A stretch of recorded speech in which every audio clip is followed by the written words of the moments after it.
exposición académica ni tampoco catequética de teología profunda, sino una exposición sencilla donde vamos a tratar de relacionar la fe como concepto con respecto a nuestras vidas a nivel individual. O sea, ¿qué significa la fe para nosotros? Y no solo esto, sino que también vamos a explicar por qué el Santo Padre, Benedicto XVI, ha escogido este año, a partir del 11 de octubre pasado, como el año de la fe. O sea, ¿cuál es el objetivo que se persigue con estar durante 12 meses hablando sobre la fe? Y porque déjenme decirles que podemos esperar abundante información por parte de la Santa Sede, así como de otros diferentes teólogos, comentaristas bíblicos, acerca de lo que es la fe y su repercusión en este siglo XXI. O sea, ¿qué significa para nosotros realmente la fe? Y de hecho, si ustedes observan, en el PowerPoint, aquí tenemos una lámina que nos muestra el tema y el logo de la fe, y también un texto clave que escogí, que es 1 de Juan, capítulo 5, versículo 4.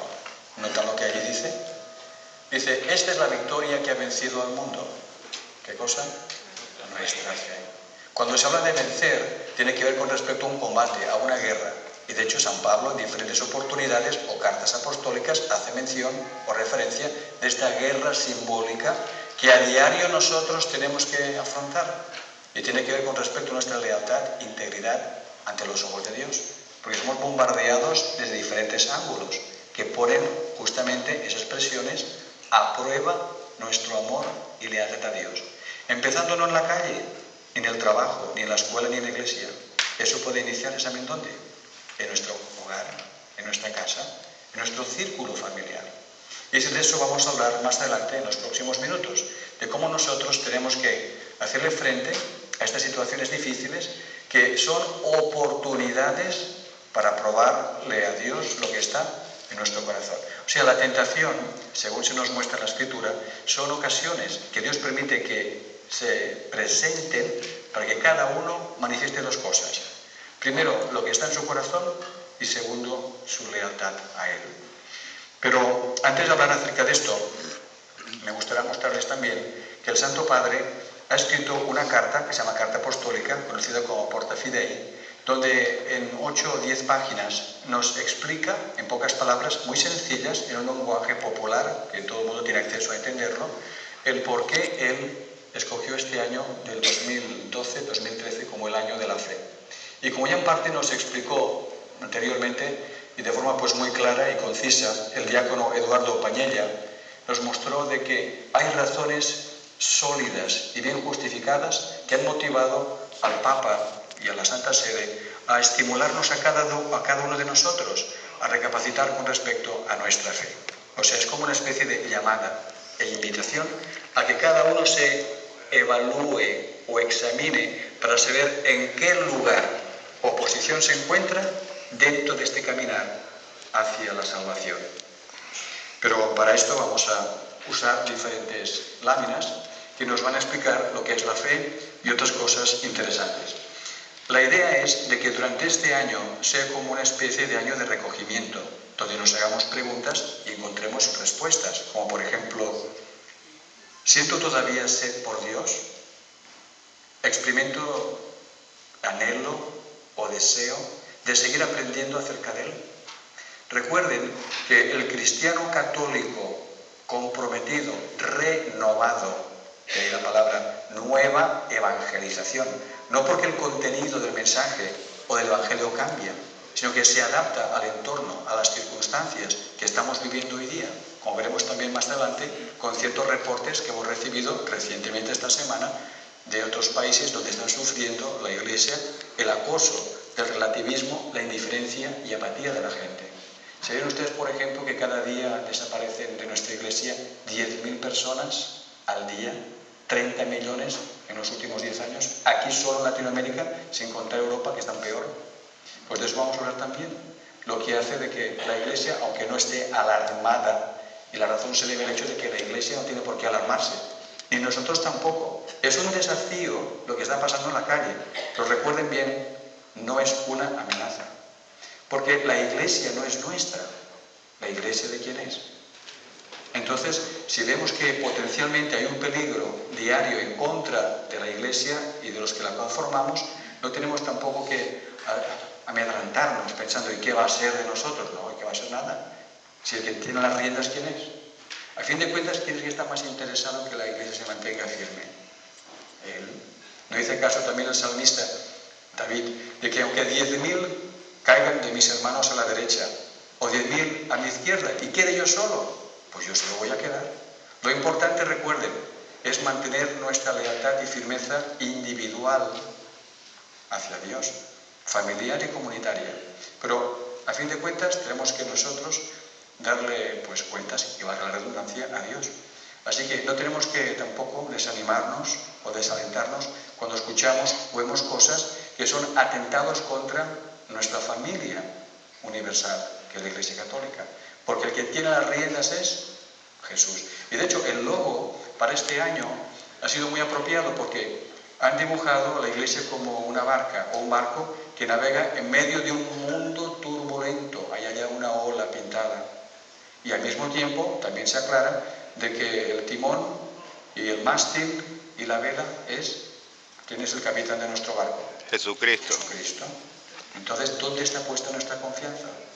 Bueno, claro, tenemos que confiar en el párroco, en los laicos, pero principalmente está puesta en Jesús. Pase lo que pase aquí en la tierra, eso a nosotros no debería hacer que nuestra fe se debilite. Nota algo interesante. Jesús dice en el Evangelio de Juan, capítulo 17 y versículo 3, de que esto significa vida eterna.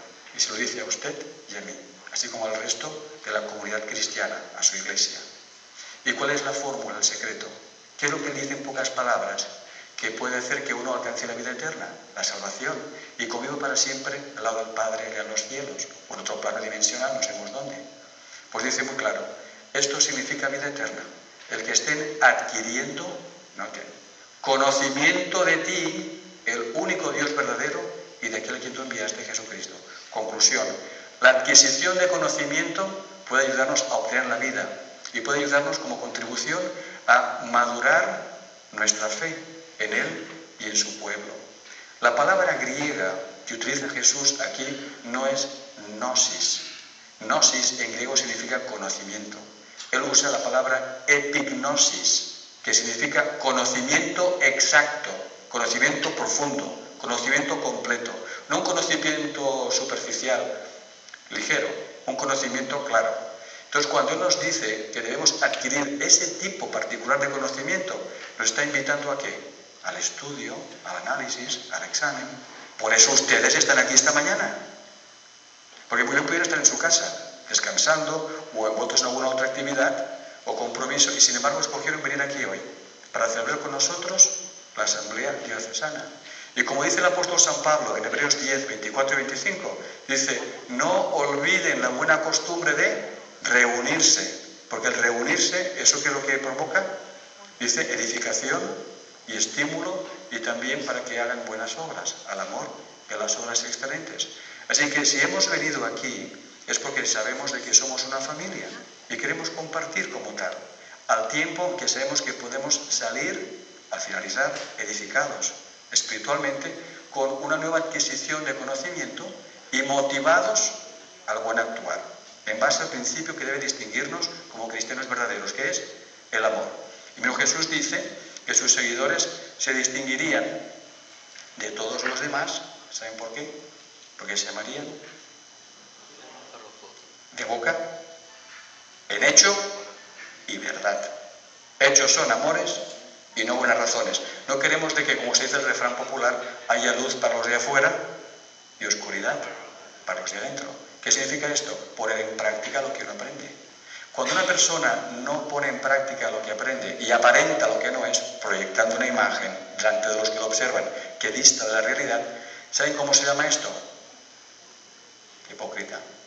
¿No dice Jesús de que hay gente de que son como sepulcros blanqueados, que aparentan lo que no son? ¿Quiere usted ser uno de estos? Por supuesto que no, nadie.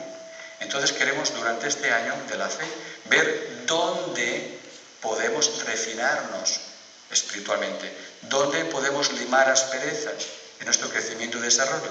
Dice el apóstol San Pablo en Hebreos capítulo 6, versículo 1, que una de nuestras principales metas en la vida, aparte de ser leales a Dios, es crecer, dice, hacia la madurez espiritual.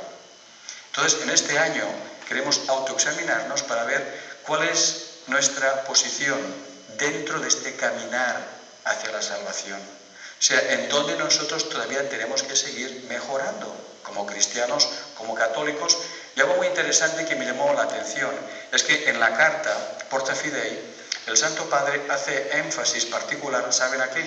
No solo a la parte espiritual, porque uno quizás puede convertirse hasta, si se quiere, en una enciclopedia andante en cuanto a conocimiento adquirido con respecto a la Sagrada Escritura, al magisterio de la Iglesia, todos los documentos, encíclicas. Vamos, que pregunta que le lanza, respuesta que te da. ¿Se trata de que nosotros alcancemos ese intelectualismo mero y frío? No. El Santo Padre dice que aparte de ese desarrollo espiritual, tenemos también que desarrollarnos a nivel humano, como persona. ¿De qué le sirve a uno rezar 3 rosarios al día, estar todo el día dándose golpes en el pecho, activo en diferentes movimientos y apoyándolos? Vamos, quizás muy ocupado en las cosas de Dios y tiene descuidado a la mujer, a los hijos, etc. O la gente que lo conoce lo puede señalar con el dedo como una persona que no está viviendo a la altura de la expectativa que Dios quiere que uno alcance como miembro de su redil, de su pueblo. Recuerden que todos nosotros, los católicos, hasta donde yo sé, estamos convencidos que tenemos la aprobación de Dios y la verdad, y que Jesús es el capitán de nuestro barco.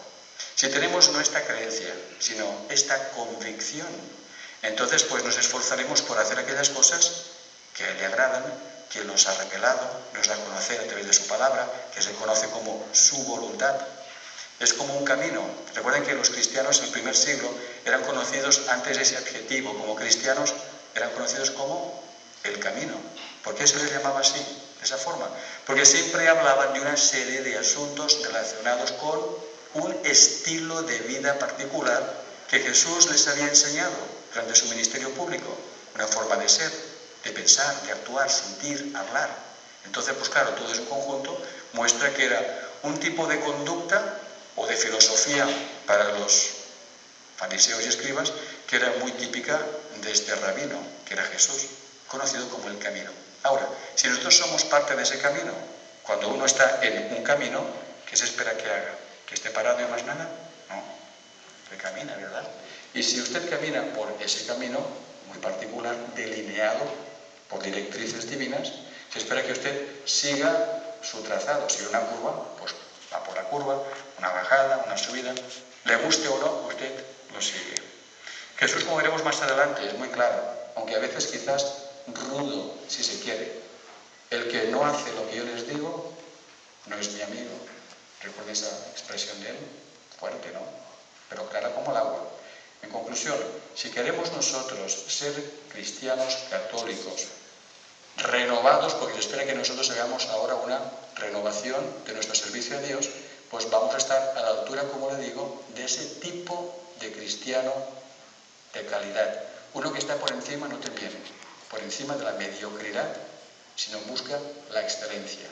Pues la persona que se resigne, se conforma con lo poco o mucho que ha hecho, o ha dicho, o ha adquirido como conocimiento, no está yendo hacia la excelencia.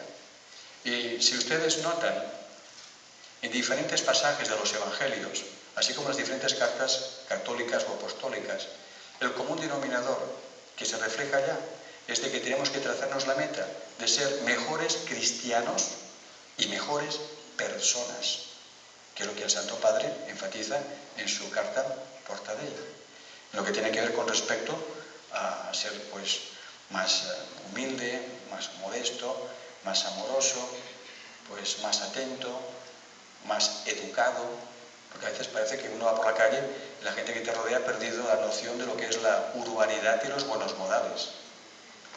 No quisiéramos que se nos señalara a nosotros como quizás uno de estos protagonistas, ¿verdad? Recuerden que el cristiano católico genuino es un individuo que donde se encuentre refleja ante la gente que lo observa y trata, que reúne esas características, que lo distinguen como un siervo de Dios. Cuando habla, cuando actúa o cualquier otra cosa, la gente puede decir, caramba, este es un católico. Y no porque vaya con un uniforme azul y corbata roja como los mormones. No tenemos que ir uniformados. La gente debe conocernos por nuestra forma de ser. ¿O acaso no recordamos el pasaje en la Biblia que dice que la gente, cuando veía a los discípulos de Cristo, decían, estos son los que andan con el Señor o con Jesús? ¿Y por qué los distinguían? ¿Por su forma de vestir? No. Por su forma de ser. Y hasta incluso, si se quiere, podemos hablar del vestir. Uno no va a estar desaliñado, se dice, ¿sí? O descuidado, sino que hasta en cosas que aparentemente son triviales, uno quiere dar una buena impresión, dar un buen testimonio, no dar pie para que la gente hable o critique, no a uno como individuo, lo que nosotros representamos. A la Iglesia Católica, pues fundada por Cristo. Así que donde nos encontremos, aunque no abramos la boca, podemos dar testimonio. ¿No dice acaso el apóstol San Pedro de que la esposa, sin abrir la boca, puede a su esposo opuesto o a su cónyuge que no cree en nada ganárselo para el Señor? ¿Se abre la boca cómo? Por su conducta, dice. Así que es muy importante que nosotros, en este año de la fe, pues lo tomemos como una oportunidad que el Señor nos brinda a través de su Iglesia para que recapacitemos y usemos, ¿saben qué cosa? El termómetro espiritual que justamente es la fe. Ese termómetro determina cuál es nuestro grado de fe. Pues la Biblia dice de que la fe no es posesión de todos, por un lado, y por otro también nos dice de que el grado de fe puede variar en una persona y en otra. Y si necesitan más fe o más sabiduría, ¿cuál es la invitación de Cristo? Pídanla y se os dará. Recordamos el caso patético de Pedro, ¿no? Como ellos en su deambular con Cristo y en su proceso de crecimiento espiritual tienen altibajos. Y en aquella ocasión de la tormenta con la barca, recuerda que estaban asustados que se iban a ahogar, a naufragar, y ven que Jesús viene por el agua. ¿Y qué ocurrió? Pedro, ven. Y Pedro, el hombre, se armó de valor por un momento. ¿Y qué pasó? Bueno, fue como un Alka-Seltzer espiritual. ¿Saben lo que es el Alka-Seltzer, verdad? Que hay efervescencia por un ratico y después se desvanece. La fe de él se desvaneció en un momento. Cuando sintió los truenos y los rayos, sintió temor. ¿Y qué pasó? Empezó a hundirse. O sea que la fe tiene que ser, recuerden, no una simple creencia. No, yo tengo fe en Dios, en la Iglesia. No, es una convicción. Y la convicción puede llevarnos incluso a lo que Jesús nos dice, que uno tiene que estar dispuesto y en capacidad de hacerle frente hasta incluso, no a la persecución solo, sino hasta la misma muerte, como desafortunadamente ocurre ya en otras partes del Medio Oriente y en Asia, como en Indonesia, que hay persecución contra la Iglesia y que hasta incluso algunos de ellos han muerto, como veremos en un informe que les voy a leer.